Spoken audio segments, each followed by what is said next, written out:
Are you looking for comprehensive solutions for your performance and automotive needs? Straight Line Performance and Automotive is a full-service auto repair shop specializing in race car fabrication, electrical design, chassis setup and alignment. Located in Hamden, Connecticut, they also specialize in aftermarket high performance and chassis upgrades. Be sure to look them up on Facebook at www.facebook.com/straightline, STR8LINE, Performance, &Automotive, or give them a call at 203-415-5316.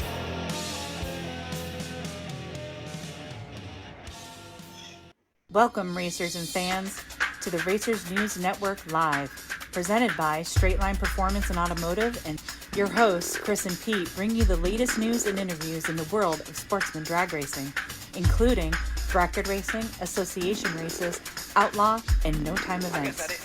We are live every Monday night at 7 p.m. Eastern Standard Time. Take it away, boys.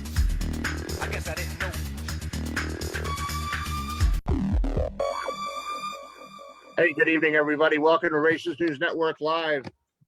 We are going to be in just a few minutes talking to our guest this evening. Of course, I'm talking about Rob Keister and Dana Leone from, am I pronouncing it right? Is it Leone or Leone? Leone, okay.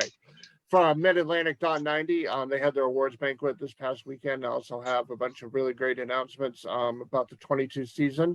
But real quick, before we start talking some racing, just a little bit of info.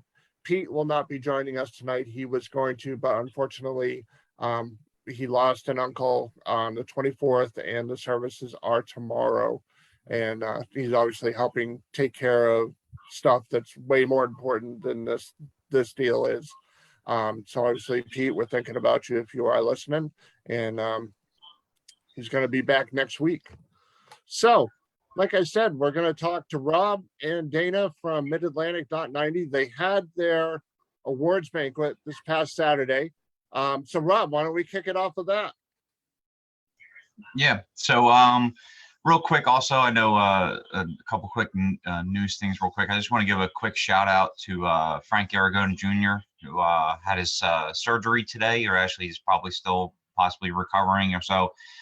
For you who do not know Dana very well, Dana is Frankie's cousin. So we just want to say a quick speedy recovery to Frankie, and get well soon, bud, and hope everything goes well. So I'm sure Dana's going to keep me updated as things progress and goes on, but we're all praying for him. All the whole racing community is. So sometimes you don't know the support that you do have from the racing family until either a tragedy happens or you get sick or something like that. So the outpouring I saw on Facebook today for Frankie and his recovery and to get through surgery was immense. So I think that's the prayers do help a bunch with all that. So just thinking of you, Frank, and hope everything goes well for you. So yeah, so this past weekend we did have our annual Mid-Atlantic.90 Association banquet in Trevose, Pennsylvania. A great time, especially since it's a 6-month break in between from when we stop racing, usually in October, till May or March or so. Our banquet's kind of flipped around a few times. It's been in February, it's been in March.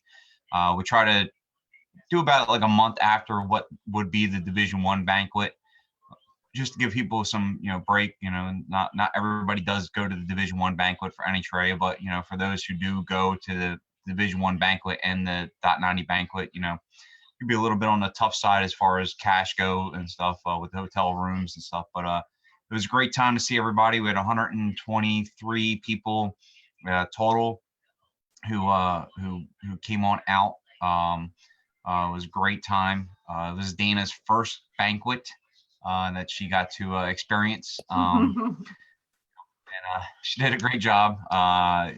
So we were able to introduce her sister, was just Christine Romeo Real Estate. She is a brand new presenting sponsor of our series for this year, along with Roadrunner Race Fuels, MVP Racing Fuels, the Stricker family, and Jason Aganakis with Pour 15. So those three companies are our title race sponsors for this year. And actually, if I look in the back there, I believe Dana's plaque is posted up there. Yep. Mm-hmm. So a little bit about that. We do some special awards with our banquets, honoring some of the achievements over the season. The Comeback of the Year award went to Mr. Greg Hayes. For anybody who does not know about Greg, probably about 2 weeks before the Dave Stein event, had a what they call widowmaker heart attack, and wasn't expected to live. Luckily enough, he caught it in time. His daughter, actually, Brittany, caught him in time where it was, and actually rushed him to the hospital, and they were able to save him. For those of you who have heard of a widowmaker before, it's the percentage of making it is not very good. So Greg was able to recover and actually came back at his first race at New Media and ended up parking his dragster in the winner's circle on Sunday. So it was a great comeback story on that. Rookie of the Year with Mr. Mike Eprick. Mike ran stock eliminator for a very long time. He made a switch over to the 1090 class in Super Street, went a few rounds and actually finished 6th in points for the season, his first year running throttle stop racing with his Monte Carlo. So he was the Rookie of the Year. Sponsor of the Year was Roadrunner Race Fuels, which is Jeff, Kim, and Kim Stricker, Kara. It's now her new last name is trying to remember what it is. It's Kuzi. Kara Kuzi is her new last name, and her now husband Mike. They were of course the rookie of or sponsor of the year after everything they did for us with the Dave Stein event, putting up the money that we did to pay out to the winners in Super Comp. So driver of the year was Mr. Doug Dahl Jr. Of course, his first championship with the Super Comp series. Had one win, one runner-up, and multiple round wins throughout the season. Trying to see. I know I'm forgetting somebody. I'm sorry, I gotta go down my list real quick here. I should have it in front of me, but I didn't. But it's been a long day at work. So we had two special awards also. One, of course, went to Miss Gail Huber. Gail is the wife of Dave Huber of the WT Pipeline Consultants team. Gail does a lot for me, running around, getting the big checks that we hand out, basically helping a bunch with a couple years back, our Chinese auction or silent auction was in need of a little bit of love. So she revamped the whole entire system of how it is. And then the one I did forget was the wrench of the year which is Jerry Hoffner, which is what they like to call him at the track, the geezer. He is Richie Price's crew chief. Also helps out a bunch of other teams also, and cooks and grills. He helps out Joe Cambria's team, helps out Bob Phillips, Keith Mayers, and all them guys. And then of course we had our other special award, which was Mrs. Dana Leone. Dana came on board this year with the series. I kind of put a help wanted sign out last year. Just things had gotten overwhelming with myself trying to work two jobs and run the series all in all. And Dana's soon-to-be husband, Dave, was planning. Well, he actually did run a few Super Street races with us, and hoping we're going to get him back again for this year too. And Dana said, well, if Dave's coming to the track, and hopefully my dad's going to come to the track also, her dad runs Super Comp, I'll come and help you out. So she was an immense help with the series this year, and can't thank her enough for everything she does. And even though she loves to torture the hell out of me with stuff, I guess that's just any woman. Any woman just loves to torture somebody. So, but she was a great help. And then of course we did our champions for the year, which were Doug Dodd Jr. in Super Comp. That was his first championship with the series. Hank Smith made it back-to-back in Super Gas. Hank was the first time that somebody had went back-to-back in Super Gas since Tom Goldman did it in 2011 and 2012. And of course, the machine himself, Keith Mayers, making it 6-time champion. 6 out of the 9 years we've had the series, Keith has went home with the championship. So all in all, it was a great time. And Dana wants to elaborate on anything and wants to say anything, I practiced my nodding and smiling today. Rob loves to talk, but he has a lot to say. So, it's always good information. And he's put a lot of work into the series. I could never do what he does. I mean, I have a lot going on in my life and I wish I could help him more than I already do.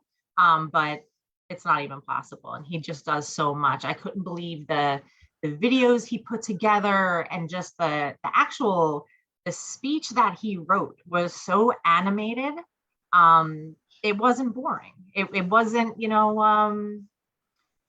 a banquet you didn't want to be at, or a banquet you were bored at, so it was great. But and the season, not for nothing, he busts his rear end all season running around. And I don't know how he did it before by himself, because it's pretty much impossible for him to be everywhere. And I've just tried to be where he can't be, if that makes sense. So, if I'm at the table collecting money because he's got to be in the tower, or if he's on the track going live on Facebook, I'm at the top of the lanes pairing cars, like whatever he needs at that time. I feel like our positions all day long kind of change of what we're doing. So, and it's fun. We have a little dance we do. And then of course, I love to nag him. So it's probably my favorite thing to do. I was gonna say, that's a sport in and of itself, is nagging Rob, right? Mm-hmm. Absolutely. Yeah.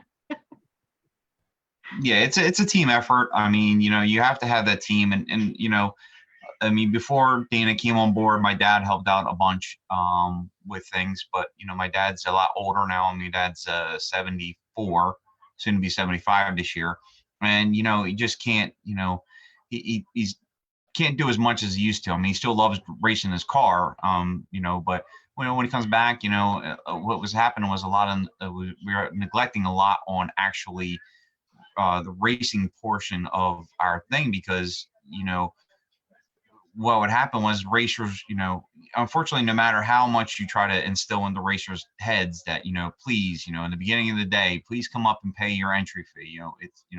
Just get on the list. I mean, if something happens to your car, if it breaks, if you, only make one qualifier and something happens and you can't make the first round, we're more than welcome to give you back a refund or give you half your money back, if you only make one qualifier and you can't, but sometimes the instill of racers of, well, I want to make 2 qualifiers before I come over and pay you, because in case something does happen.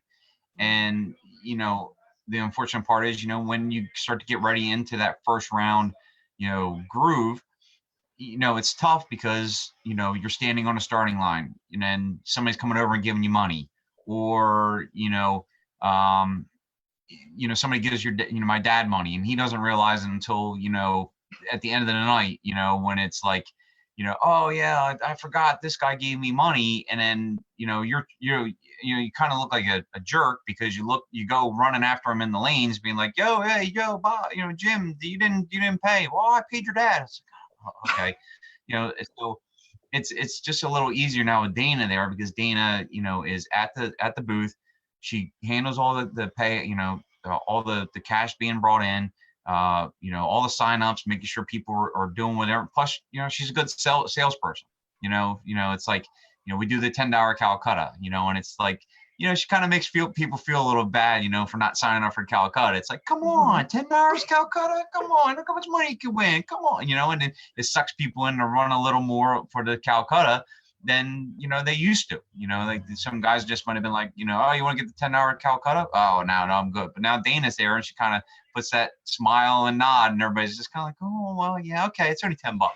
All right, here you go. Yeah. Rob, for those that don't know, what is a Calcutta race? So Calcutta it's an additional $10 onto what you already pay to come in. So when you come and pay it at my booth, on Saturday it's $100. It's a $100 entry. Plus you have your gate fees, which we'll talk about a little bit down once we get into stuff for 2022. So it's the you pay the $100 on Saturday. It's $80 on Sunday, and then there's an optional thing for a Calcutta. So it's $10. So the $10 goes into a pot. So just say you have 20 drivers who jump in on the Calcutta. We take out like 10 or 20 bucks, or it was just for fees and for the series themselves. And then so if we'll just say 200 bucks left over, that $200 goes to the car who goes the farthest in eliminations. So just say your winner goes but decided, you know what, I didn't join the Calcutta. It may be the runner-up. So the runner-up got in the Calcutta, but so maybe they don't do a split or anything like that. Well, that additional $200 is going now to the runner-up. So he might have only gotten maybe $800 from runner-up. Now he's getting $1,000 because he's got that extra. He threw that extra 10 bucks in there, and that it ended up basically grossing into another 200 bucks. So it's an additional little gamble on yourself, to try to do that. It's some tracks do the Calcutta. It's mostly a bracket racing thing where what they do is like the second time shot. Some people put the dial in on their car, say, and then if they go down and go, okay, I'm going to dial 9-0, and I think my second time shot, I'm going to run a 9-0. They put 10 bucks into a pot, and if you run dead on to your 9-0, you get the pot in the Calcutta. That's they do that sometimes. We do it a little differently. It's the farthest car that entered the Calcutta, and you have to be entered, of course, before first round. Gets the pot. So. Now, Dana, some people may not really know you, so why don't you give us a little background on you and drag racing and whatnot? So I'm actually one of two girls. Like Rob had mentioned, I have a sister. Rich Leone is my dad, and he's been racing forever. And my great uncle is Frank Aragona Sr. So he's actually my dad's uncle. And, I've just always been at the track with my dad. So he's pretty much taught me, as much as I needed to know. He kind of trained me to be a really good pit crew, if you could say, or crew chief. I think I do a pretty good job for Dave. But that's pretty much my role. Beverly. But so it's kind of been easy. Yeah, I know she's like making a mess over here with markers. That's all right. So it's pretty much been my role to just kind of take care of whatever my dad needs at the track, helping them fix whatever, or it's come in handy when Dave has had issues that I knew how to fix something that maybe he didn't know how to fix or whatever. And now kind of me and Dave are doing our own thing. But the thing is that I really wanted Dave, for 8 years to put a throttle stop on the Nova. I like, .90. I like the, having that index. We've always done nationals and divisionals, and bracket racing wasn't really my thing. So Dave bracket raced. I wanted him, I just thought about that Nova with a throttle stop on it. And he always said he'd do it. And then when Rob had posted that he wanted help, and I had just come off of a trip with my dad to the double Division I event in 2020 at VMP, I got home and he had posted that. And I said to myself, you know what? If I volunteer to help Rob, then Dave has to be there. And then I'll get that throttle stop on the Nova. And by April, there was a throttle stop on that car.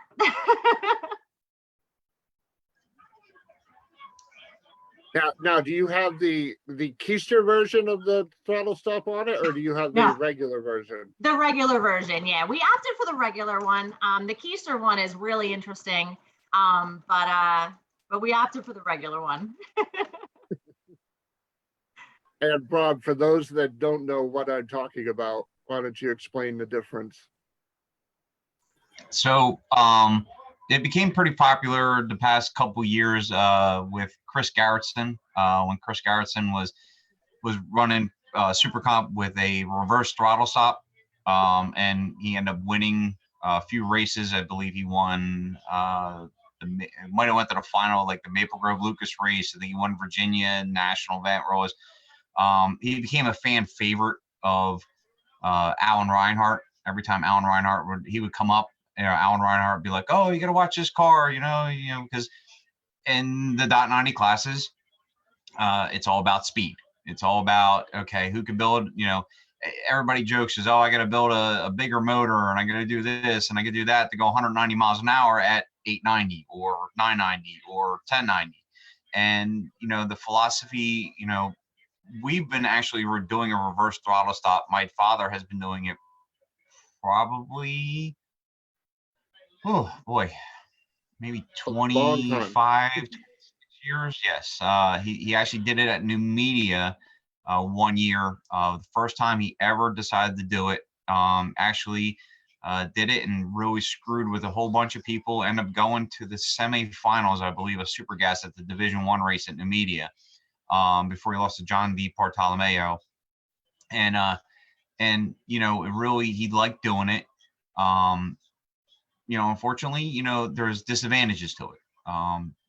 The biggest thing is, you're kind of on you kind of have to make sure that your car is extremely dialed to the 90. I mean, because the fact is that, my father's a little different. I mean, he just goes out there, cuts the light and just kind of puts the horse blinders on and he just rolls down the track and better hopes that I have it, on a 90. Whereas me, I mean, with, I guess being a little more younger, I do look around. I do look around a lot for, cars, just to kind of see where they're at, because, unfortunately, with the throttle stop being a top end, what happens is a lot of the faster cars will come up on you. And when they come on you, they'll park around your bumper where they can't see you, hoping that you're going to go an 88 or an 89 and run out. And they're just going to fall back to a 10-0 or a 95 or whatever it is and just let you do your thing. So I do look around to try to find where that racer is and if they're, what they're doing. So, in the world of .90 racing, when we go, when in Super Gas, when, the higher mile per hour car, like a Ray Sawyer is going like almost 180, 181 miles an hour, we're going 121. So I tell people it's like going out to your mailbox, going to check the mail, and a car flies by you at 60 miles an hour on the road. Try to judge to find out where that door handle is on that car when it goes flying by. It's pretty much virtually impossible to do. So they let you do a lot of the mistakes, and we had great success with it in the early 2009, 2010. My dad won a race up in New Media for the .90 series. I went to a couple finals. We kind of lost the niche, like the mid 2000s or so. And then 2019, I won the top 8 race at New Media that they have on Saturday nights there. And I went to the final of the Dutch Classic last year with our car. So, and then the week following, I decided to blow the hood and hood scoop and everything, the smithereens at Virginia. And about the good part was good part was everything got repainted and rewired in the off season. So hopefully looking forward to 3 weeks at ACO for the Open, and then the Division 1 race shortly after. And then we'll hit Cecil, Maple, and New Media, and then see where we're at in points and kind of go from there. And then our season starts up with the .90 series. So. All right, so let's talk 2022 in the Mid-Atlantic .90 Association. Well, I know you got a lot of really cool stuff coming up to add on to everything else of your workload. So let's get right into it. So we do at the end of every year, we do a SurveyMonkey survey, and we pass it out to all the members, all the racers and stuff, and let them kind of give me some feedback. What is, because no matter how many times you may ask somebody, a question or what you would like to see done with the series, you don't sometimes never get a full answer back from them as to what it is until maybe you're sitting at a race one day and then somebody comes up to you and goes, well, I really wish you would do this, or I really wish you would do that, or, something like that. So I sent a survey monkey survey out to all the members shortly after the season is over with, and I asked them, like, what are some changes you would like to see for this year? A lot of it was that they would like to see more time in between their runs, because the fact is that when we go to some of these tracks, it's midsummer time, it's 100 degrees out, 105 degrees out, and it's tough on them, on the car, on their equipment and stuff like that. So some tracks we go to, they literally make a run, they get their time slip. Before they're even back at their time slip, they're calling them back up for another time shot. So I kind of was trying to figure out how I can incorporate our series with maybe some other classes, but not overwhelm the classes where, you're getting a time shot, you're not getting first round until 6 o'clock at night, and we're not finishing a race. So some of our races this year will be with what we call the quick challenge, which is Maple Grove's version of the top challenge that they used to have. So it's basically Top Sportsman and Top Dragster, but they're being renamed to Quick Rails and Quick Doors. There's to try to break that up a little bit. So it's similar to Top Sports and Top Dragster. Everything is still the same with Top or Quick Doors, and Quick Rails is just having an ET break of from, instead of being 610 to 770, it's 610 to 790 now. It is a guaranteed 1,500 to win, 750 runner up. At the end of the year, they're going to combine both classes together for a points total of $2,500 to win. So there's 6 races total. There's 2 double weekends. Both double weekends are weekends that we are there also. So the June 25th, 26th event, they will be there with us. And also the Dave Stein event and September 9th to 11th, they will be there also. And then there's 2 other events that they are also, I believe it's June 5th, I believe, and Super Chevy weekend at Maple Grove, which is, I believe, somewhere in July, maybe July 24th, 25th. So you can go on Maple Grove's website to go check it out, and see if you're interested in, it's basically a bracket race, really, when it comes down to it, with Top Sports and Top Dragster, but just kind of took some of the rules and made them a little more easier for people that wanted to try that, that they have a fast dragster or a fast door car and they want to go play, but they don't want to play in the 4 days, 5 days, sitting for one race type deal. Another thing we did add also for some of the events is junior dragsters. Now Dana, last Monday, was it Monday? Right? Yeah. You took Bev down to ACO Dragway. Now this is a perfect story as to why I added junior dragsters. Now people can hold Bev's ears, but bitch and complain all they want to about junior dragsters. Yes, they are loud. Yes, they, the kids, are on the golf carts till 12 o'clock or 1 o'clock, or it was, and then they're back. The dads are starting up the dragsters at 7:30. But here's my point: is that why we added junior dragsters. You get somebody like Dana, who helps me out. You get somebody like Dave, who is running Throttle Stop Racing. Bev has now struck an interest that where she wants to possibly run junior dragsters. Now they can do this all as a family, where they have Dave running Super Street, Bev running junior dragsters. Dana's probably won't be helping me out as much anymore because she'll be running around. Can we get this? I will run Super Street. You will eventually. Okay, so we'll throw some type of break so I can run something. Yeah, take a drink. So, yes. Soak it in, because. What? No, soak it in. I eventually. I would like to run. I can still help you, but I would like to run something too. Okay. But no, this is the perfect example. Was Monday. We went to ACO for the track rental because the Payones were there with their boys, and their third, Kyler, he was getting a feel for the junior and taking his license passes, which Dave was so absolutely honored. He signed for Kyler's license. But John wants to race .90. So to have his kids be able to run juniors and him jump in his car and run .90 at the same place is a great opportunity for him. And, it would be the same for the three of us, even if, I'm not racing and it's just Dave.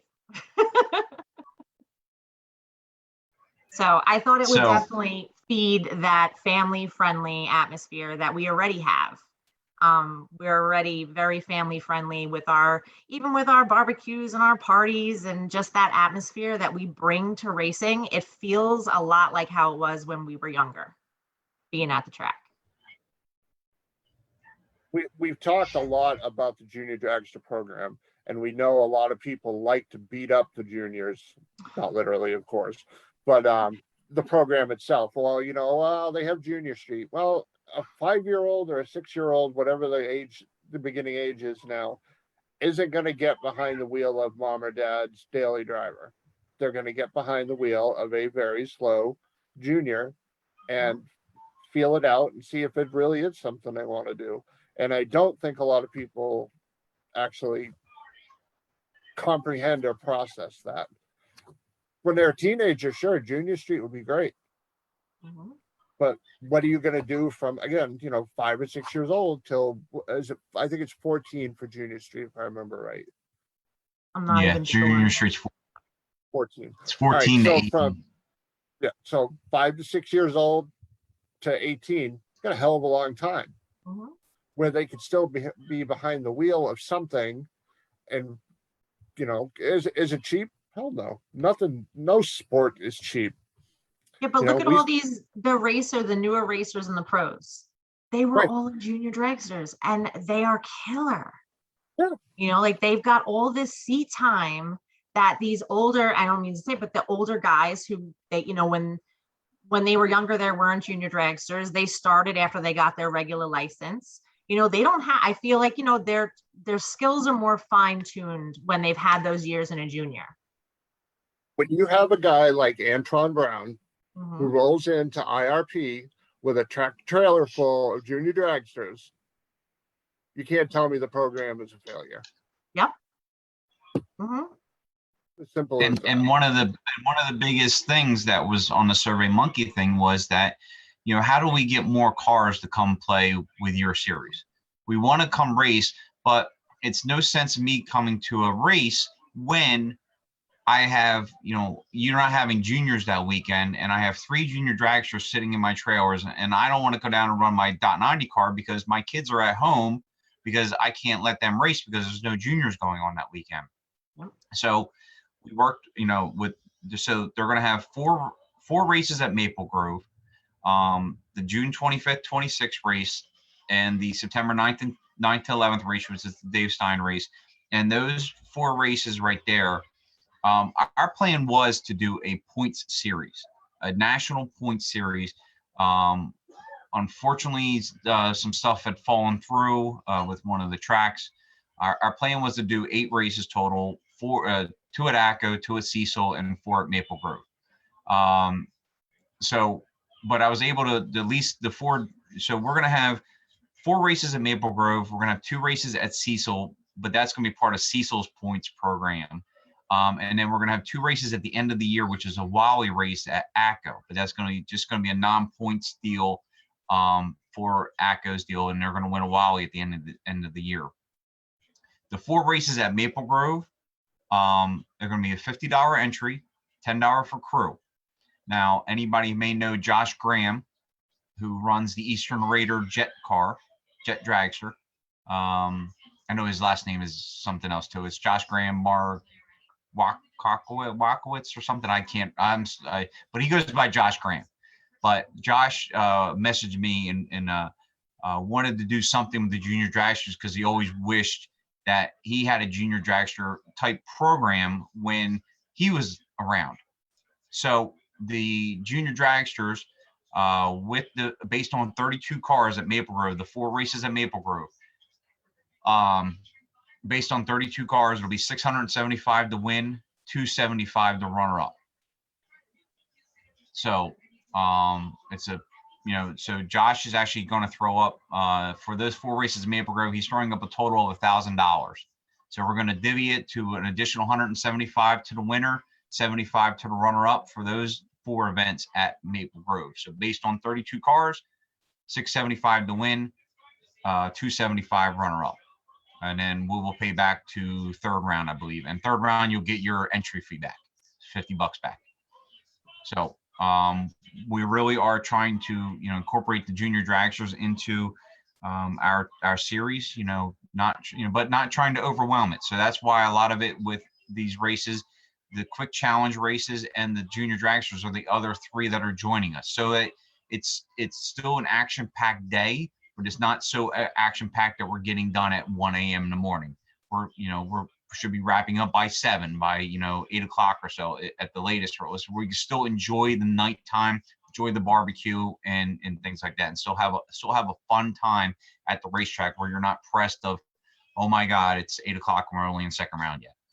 So that's my thing is, we're gonna still start at 9 o'clock in the morning, and so forth and so on. But now you have that time lapse in between now where people can cool down their cars, can take a break, can get something to drink and not be rushed and not be pressed to come right back to the stage lanes to get another time shot in or get another round in. So I'm hoping that that's at least a little bit of a break for them. So I'm hoping that the junior dragsters will love the payout and will come on board and play with us.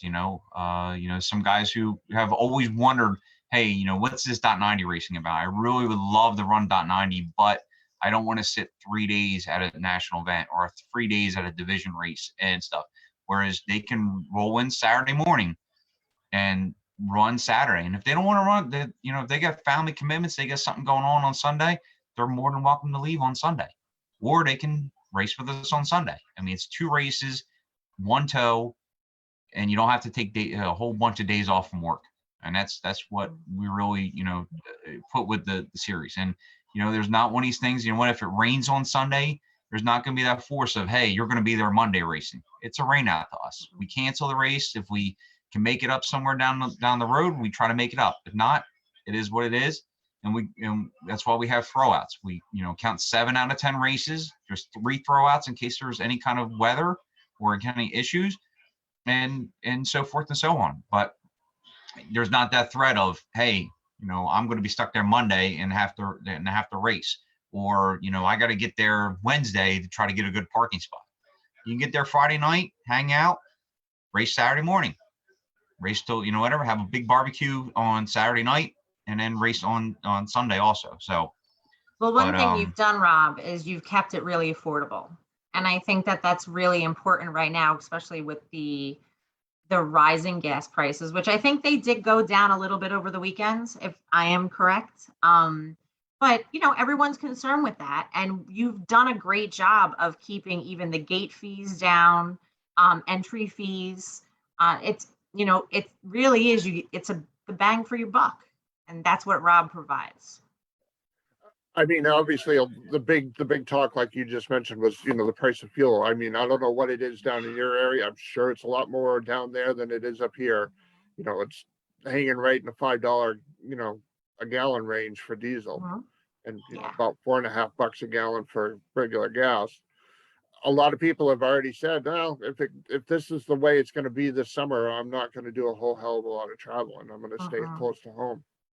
I mean, who can afford with the gas prices to go and do a bracket race that's $8.50 to enter? It's crazy. Or even like $3.75 to enter. Say hi to Rob.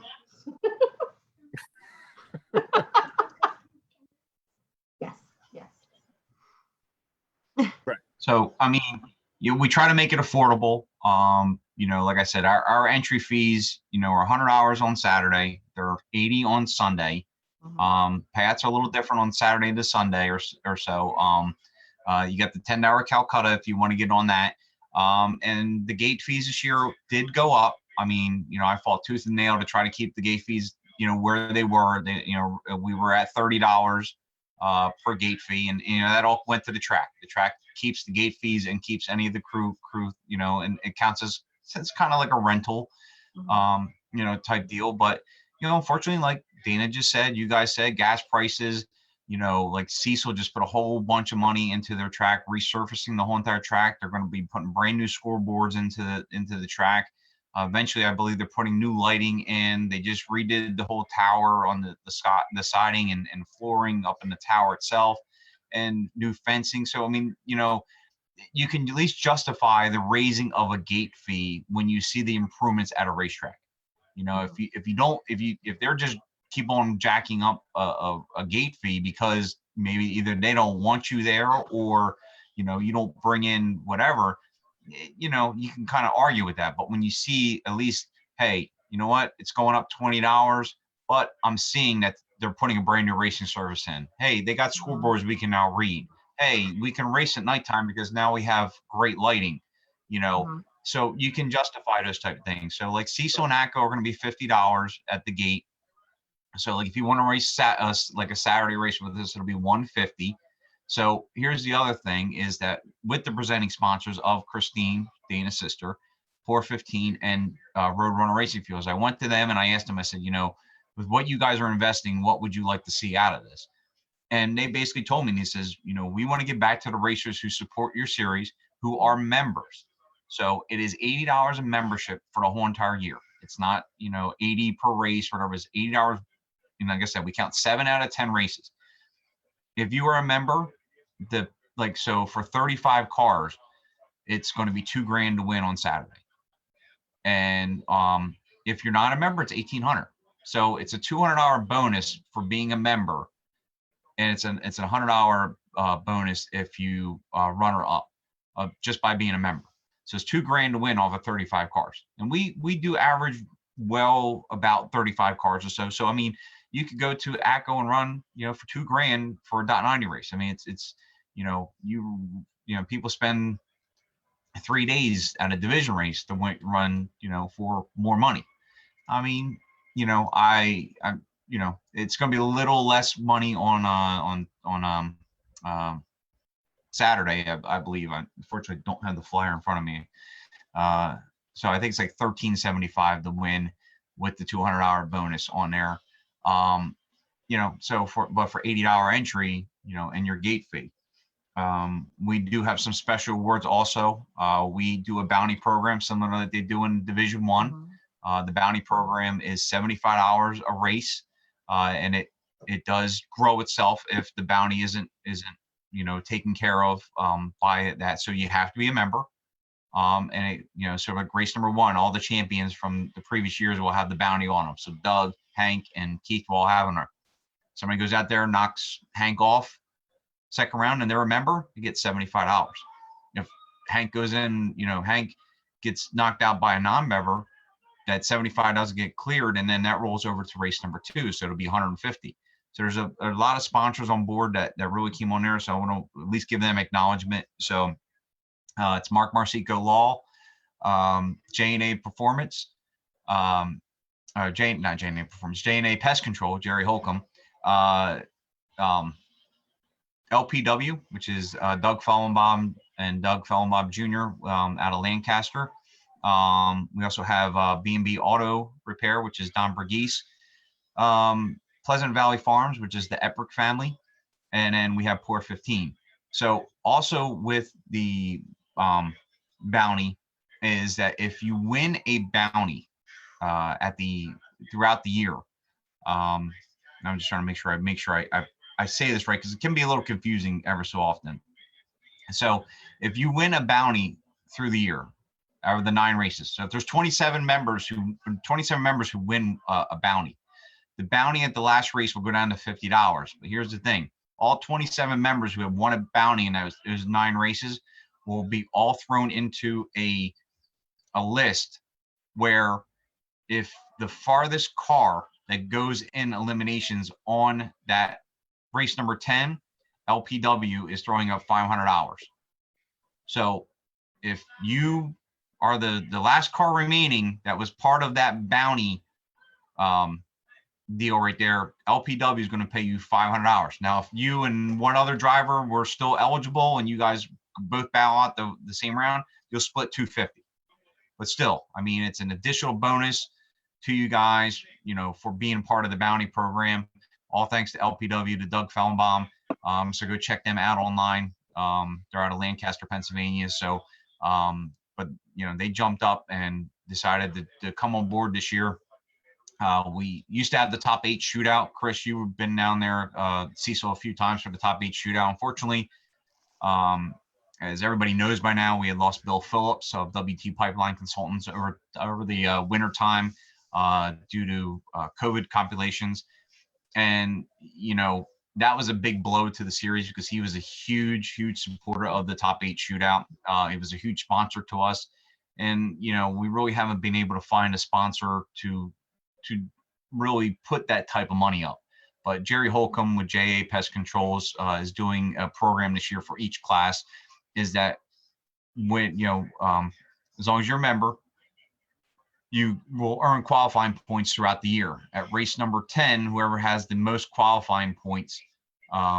So if you're number 1 qualifier, you get 8 points. If you're number 2, you get 7. If 6, 5, 4, 3. So you'll earn those too. So if you're the number 1 qualifier by the end of the season, you will get $125 from Jerry, 75 to the second place, and 50 to third. So it's a little additional bonus for qualifying. I mean, it's not the $1,500 or $2,000 we used to pay out at the top 8 shootout races, but hey, 125 goes a long way, and stuff. I mean, pays for a couple of hot dogs and hamburgers. So the one thing that Rob is really good at is constantly finding ways to give the racers more. So if there's a way that he can not have it cost them more. So he'll take sponsors, and just make it benefit the racers. So he comes up with these programs that are going on at the same time as the races. And like sometimes you go, like I remember when we did all those giveaways, and I would call people down to the tower to come pick up stuff from the giveaways, and they'd be like, "We had no idea." I'm like, "Well, this is what we're doing. We're doing all these giveaways. I'm pulling out tech cards from a hat, And Rob puts all that together. He gets all that stuff from sponsors, and he's looking to just give it back to racers. Now, let me ask you a question, Rob. I don't think I've ever talked to you about this before. If somebody doesn't have a race car, but is a fan of drag racing or a fan specifically of Mid-Atlantic 90 Association, can they do something like buy a membership just to support the series? Yeah.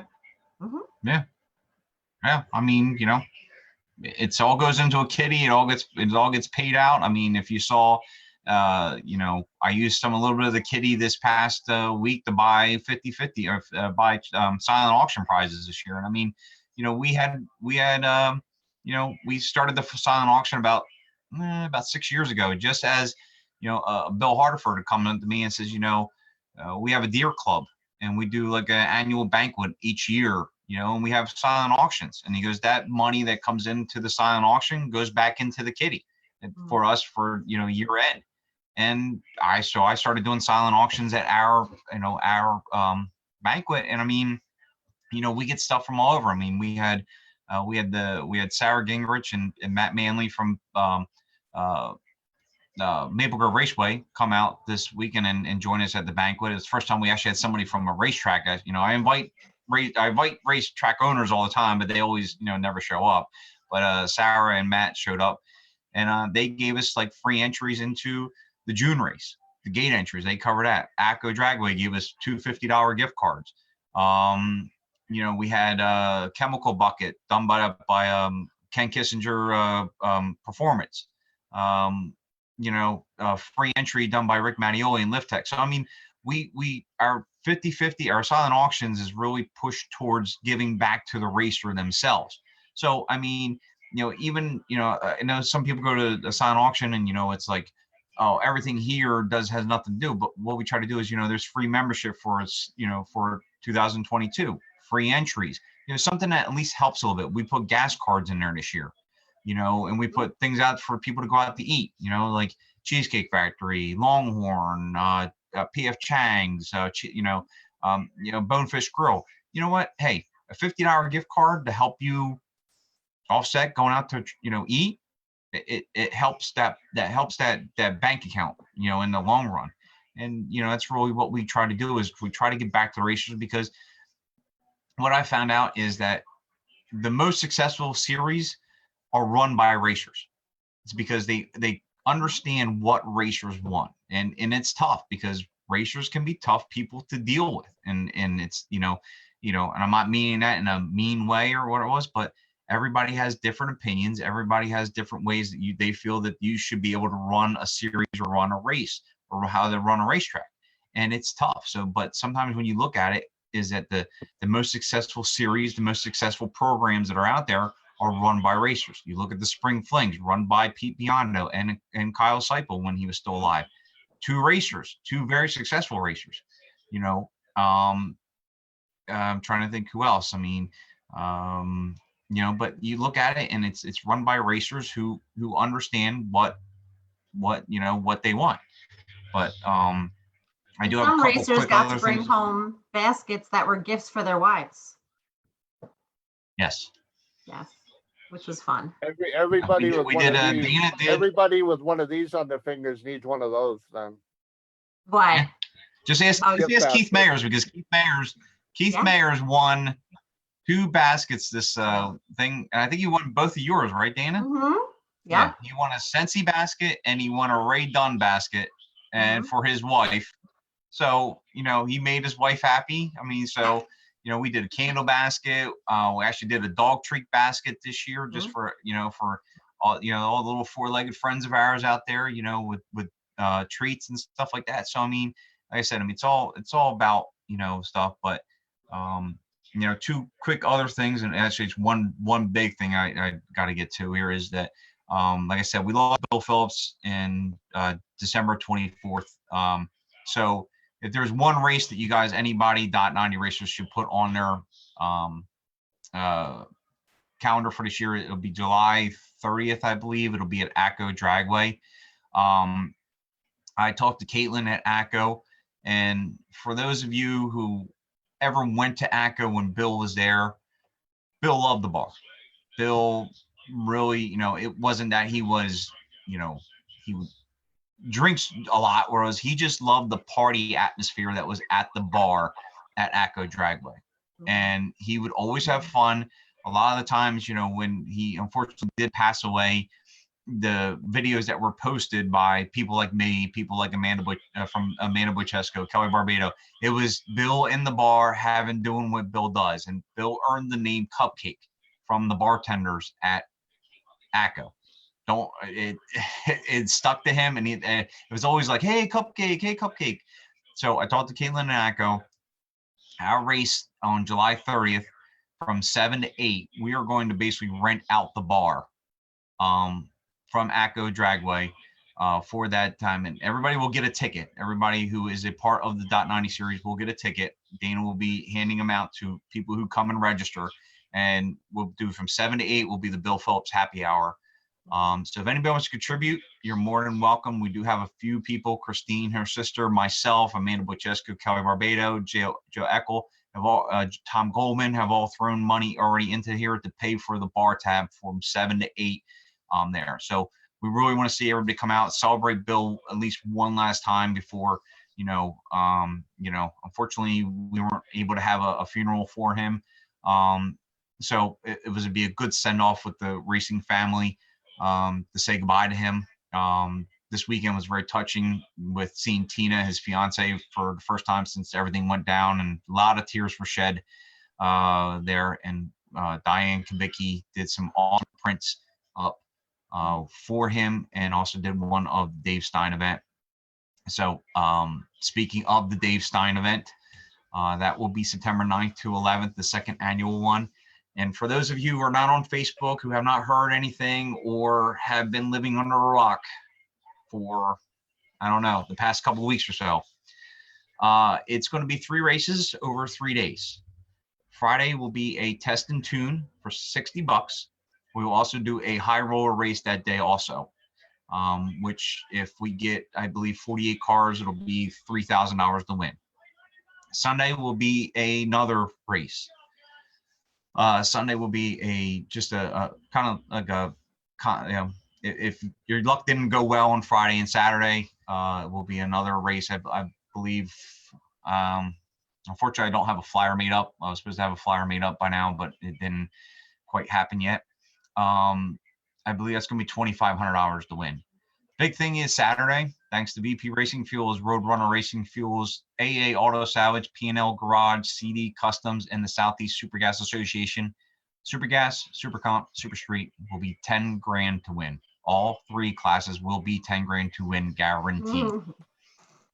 So if you have a .90 car, there is no effing excuse not to be there.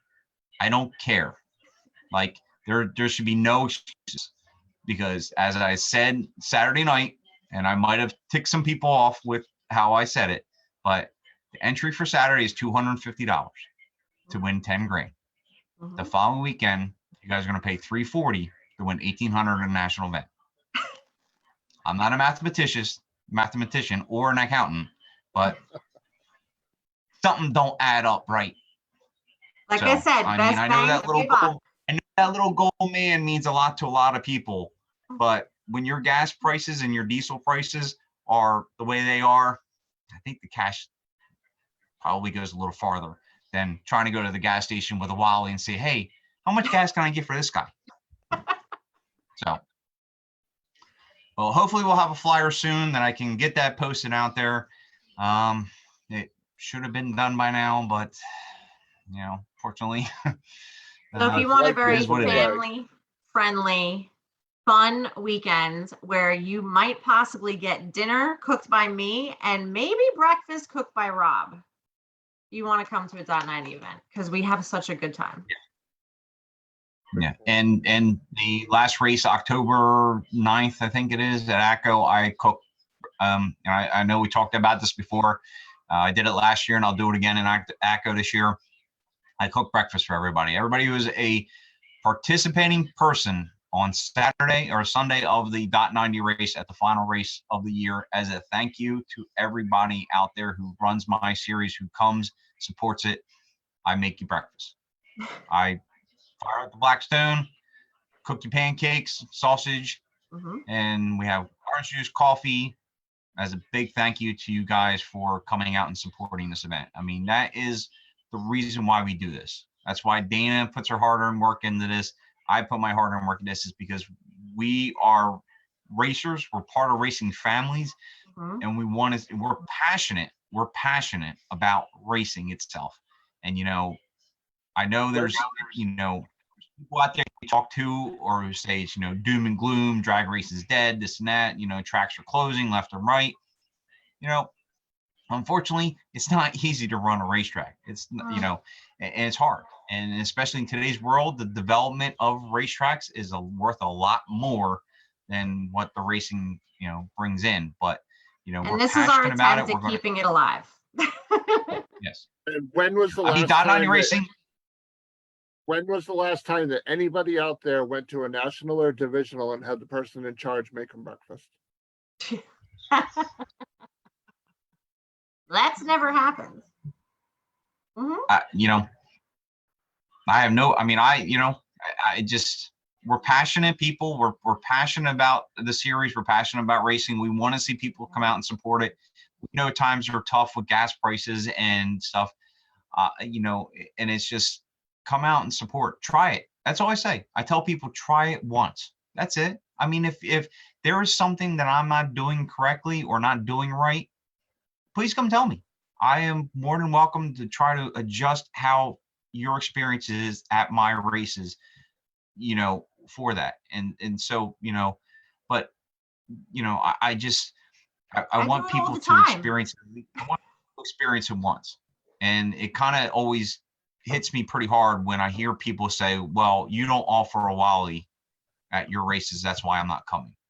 No, but you So, have a piggy. Experience it first before you knock it. You know what We I'm going to do. say, Rob, if you hadn't heard me already, you have the piggy trophy. Yep. You know We my do. feelings about the piggy trophy. Dana loves the piggy trophy. She don't like the reason behind the piggy trophy. So I love the quick piggy story real trophy. quick. So Huh? quick story behind Dana. Dana is a vegetarian.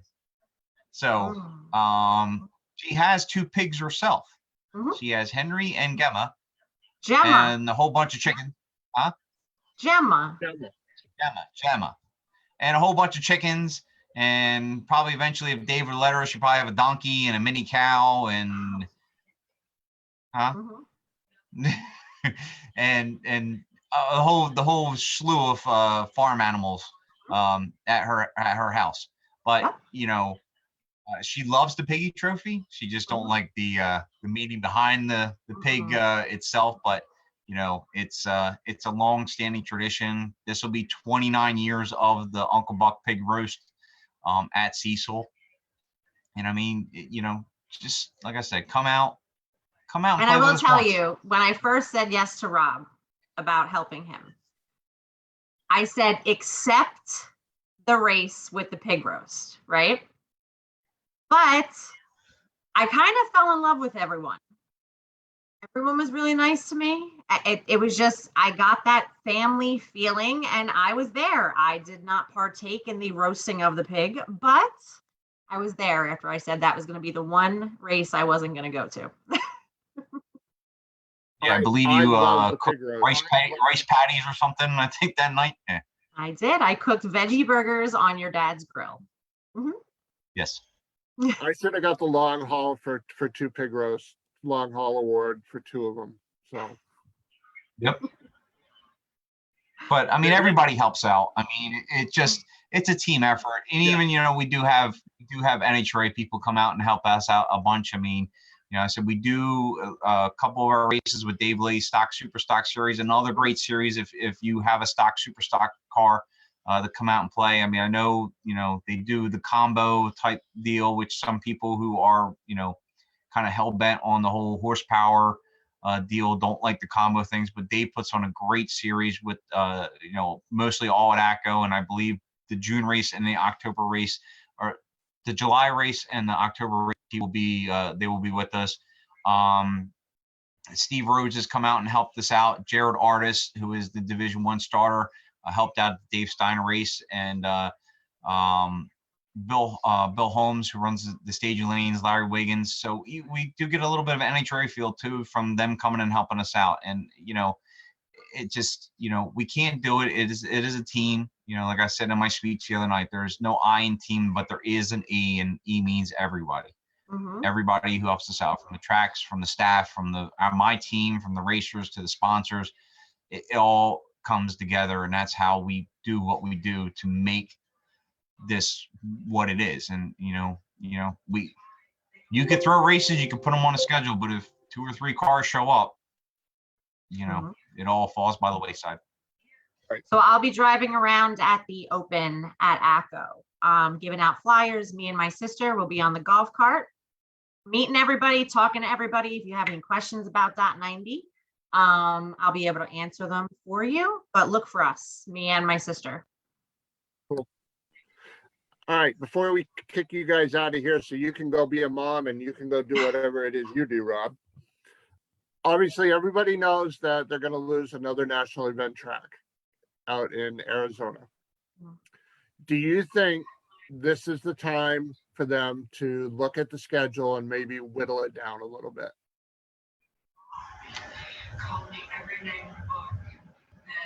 Well, I've been saying for a long time, I think they should cut down the national event tour.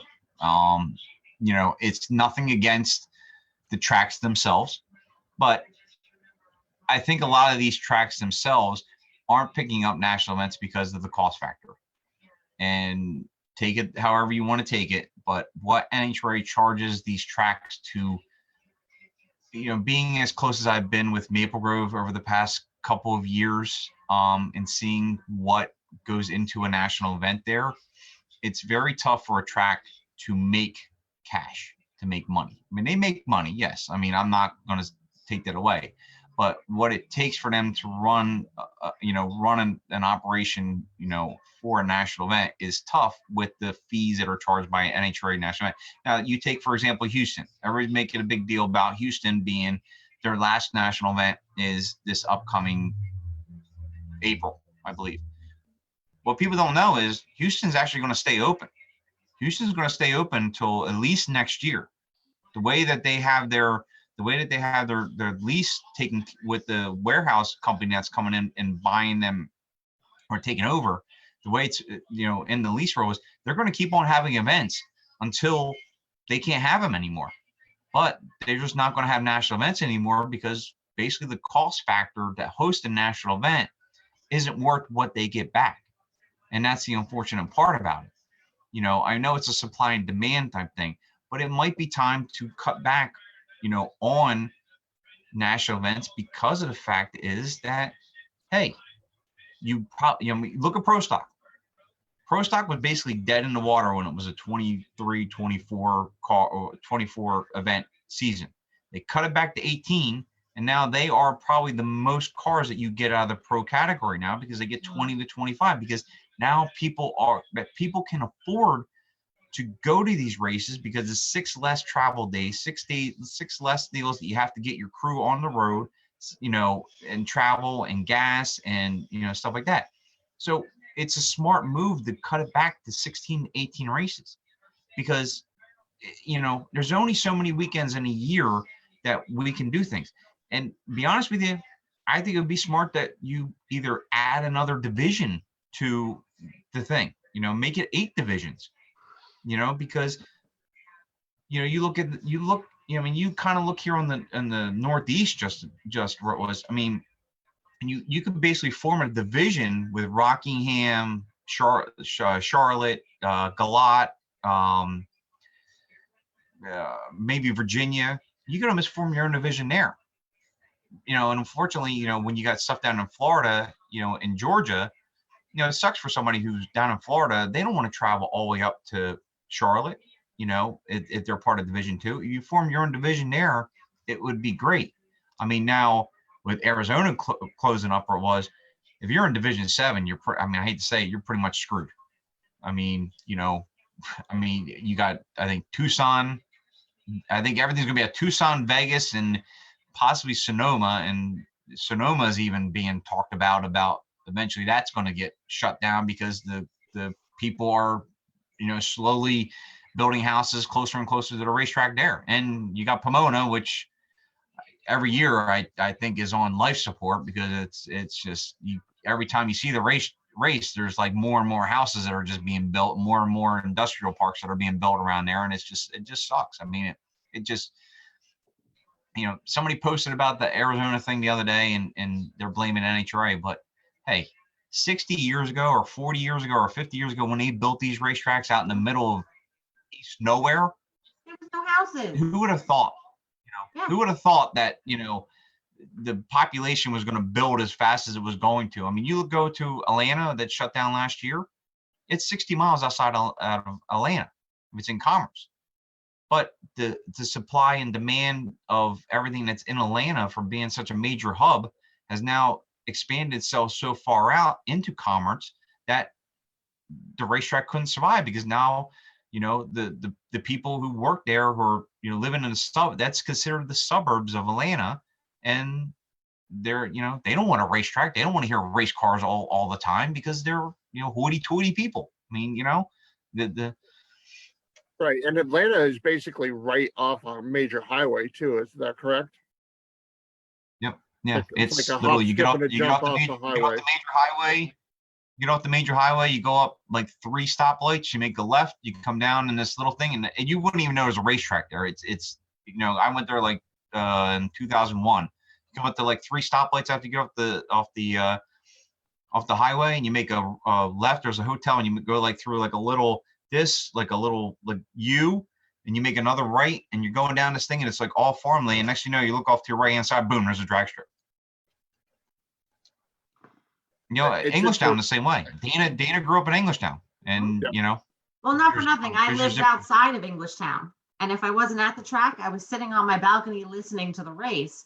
And I mean, I don't understand why people didn't love that.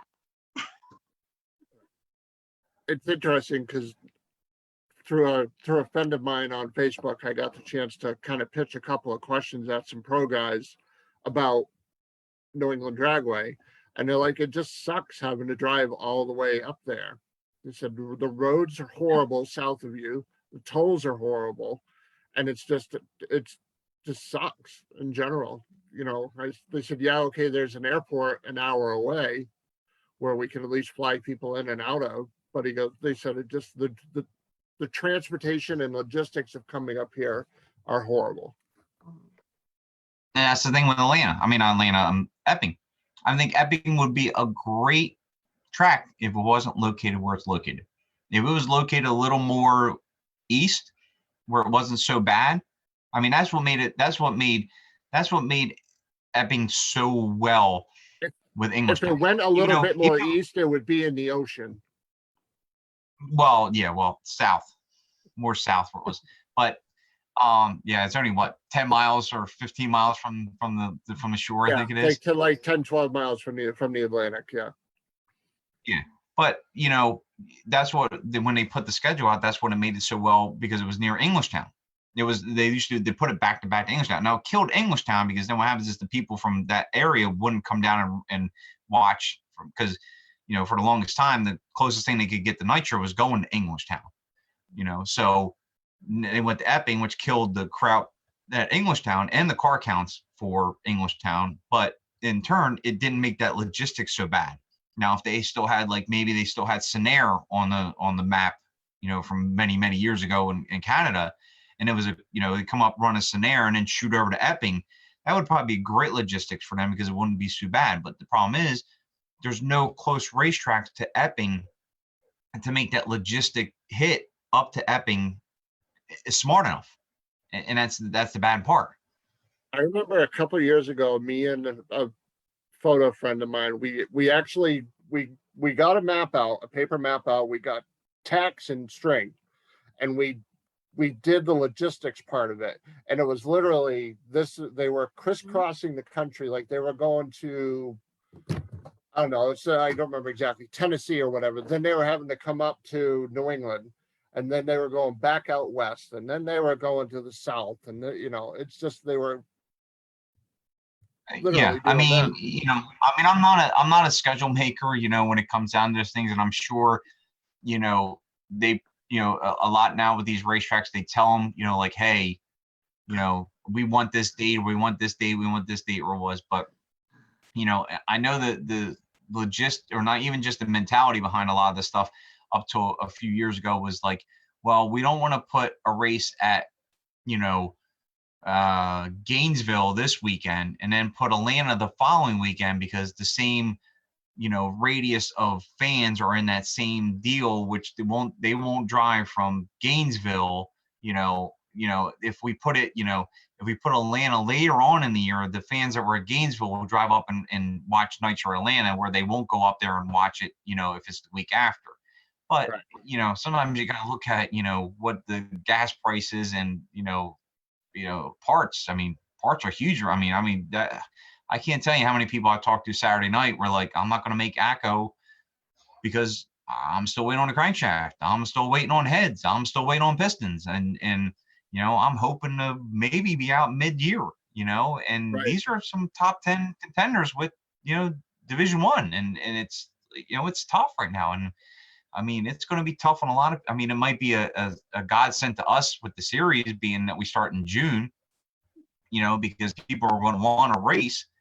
But, if you're trying to shoot for a Division I championship, it might be kind of tough, because, you start out the season, and it's, I think 7 out of 8 or 7 out of 9 weekends in a row, you're on the road, because I think it goes ACO.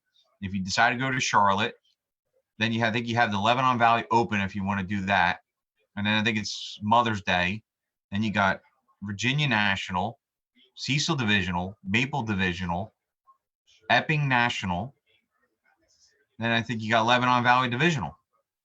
Yeah, I think it's the first weekend in June is the national event at New England. Second weekend in June is the divisional at the Valley.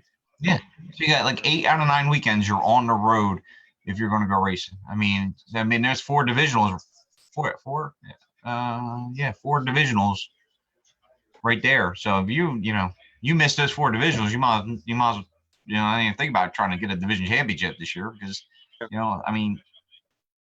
I'm sure it's tough. They did one smart thing with the schedule. They didn't put New England on 4th of July weekend or 4th of July week, because hotels in that area, that time of the year, forget it. Mm. You know, there were people that were driving an hour or 2 hours. I remember helping one guy find a hotel that was 2.5 hours away from the track because that was the closest we could find one. You know, Fourth of July weekend, bad time to schedule a race in a major tourist area. Mhm. Yeah, when it's 10 miles from the beach. So, well, very cool. Rob, as usual, it's always awesome to talk to you. Dana, it was great to meet you. I did edit the post. I hope you saw that. Yeah. Yes, I know. I got a lot of flack for that one, Chris. Assistant. She goes, "What do you want me to do? Start bringing your coffee and my dry cleaning to whatever it was?" And I was like, Your dry cleaning. "Yeah, you want me to pick up your dry cleaning and get you coffee every morning?" The problem is I gotta get Dana coffee. every morning. I bow my head in shame. It wasn't you. I gotta get Dana coffee in the morning just because she doesn't believe the racers show up at 7 o'clock in the morning to pay their entry fee. And then when she does mosey on over, I'm like, yeah, there's like 30 guys have already signed up. She goes, really? These people are here at 7? I was like, yeah, these people are at 7 o'clock in the morning to pay. At least now they, like, at the beginning of the season, I'd walk up to you on the starting line and you would hand me a wad of money because people would just come up to you and pay, but not actually sign up, right?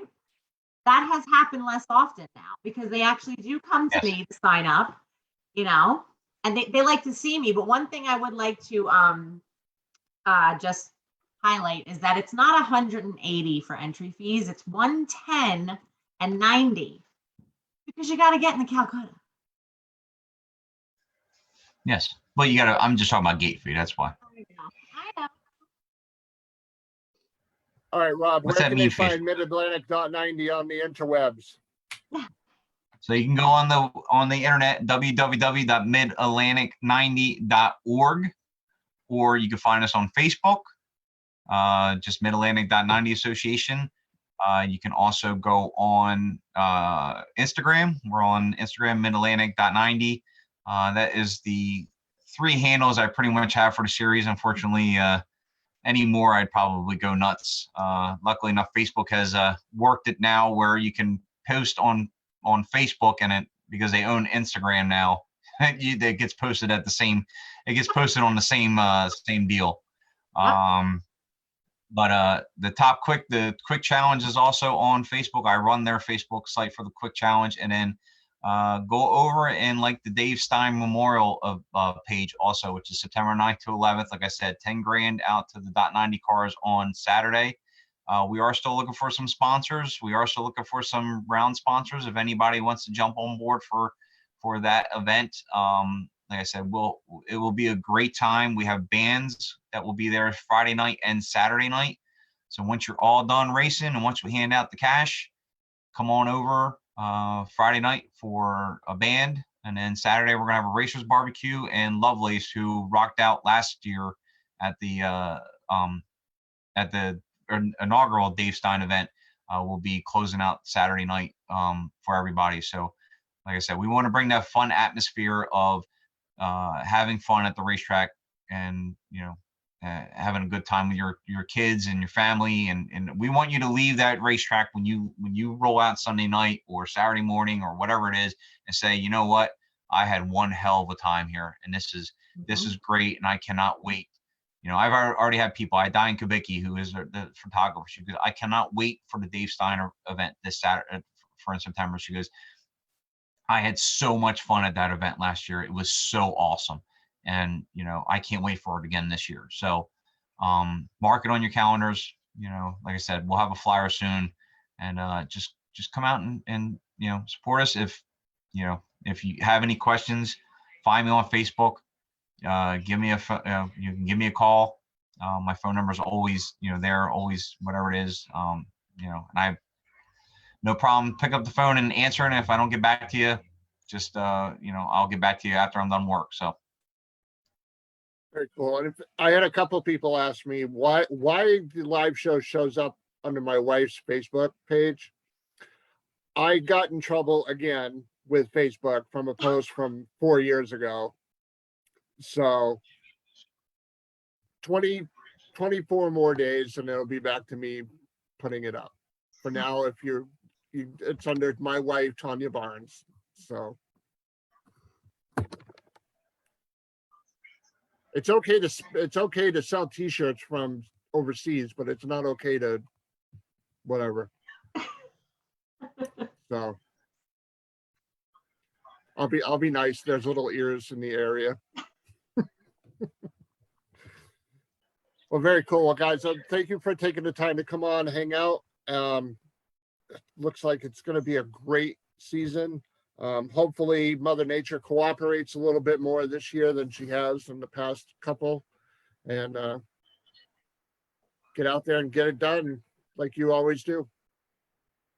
Yep. Thank you. And, thanks to Dana and thanks to all our sponsors and thanks to everything where it was. And thanks, Chris, for having us. And like I said, reach out. If you got any questions, you want to, talk to me about anything. And like I said, we'd love to have you on board as a sponsor or a racer or a member or whatever it was. And just like I said, come out, experience the fun and see what it's all about. And, like I said, try it for once. You know what? If it doesn't suit you, hey, no hard feelings. But you know what? No foul. Try it before you knock it. So Mhm. There you go. Well, very cool. Well, listen, next week we're going to have a special guest. We're going to have Vincent Nobile. Now, I had the chance to talk to Taylor, and she said, I just want you to know that he does not do interviews, Mhm. but he's willing to do one with you guys. So it's going to be me, Pete, Taylor, Vincent, and from Maple Grove, Billy Kleinsman's going to be on with us, doing the questions. So it's going to be fun. It's the Getting to Know You show with our celebrity guest, Vincent Nobile. and I do a quick shout out, to Billy Kleinsmith. I know he doesn't get a lot of, he's become a lot more popular now. He's 30 under 30. I mean, I might have to ask for his autograph and stuff when I see him again, but he is a very hard worker. He does an awesome job at Maple Grove. I worked with him many, many times up in the tower and stuff like that. And, wealth of knowledge. I mean, just if there is a label of Mr. Drag Racing, it would be Billy, or the stat man. And he's I a was young gonna kid. say too. that. He might take Louis Bloom's spot as the stat man because he just knows so much about drag racing. He just loves throwing trivia at me when I'm up in the tower. Well, he could be the stat man junior. Yeah. You don't have to take it away from Lewis. All right, guys. Well, very cool. Like I said, we're going to have Taylor, Vincent, and Billy on with us next week. Mid-Atlantic.90 Association. Check them out on the internet. Check them out on Facebook, Instagram, all your popular platforms. And with that, young lady and older lady and gentlemen, we are out of here. Have a great night, everybody. Bye. Have a great Bye-bye. night. Bye. Bye-bye. Bye.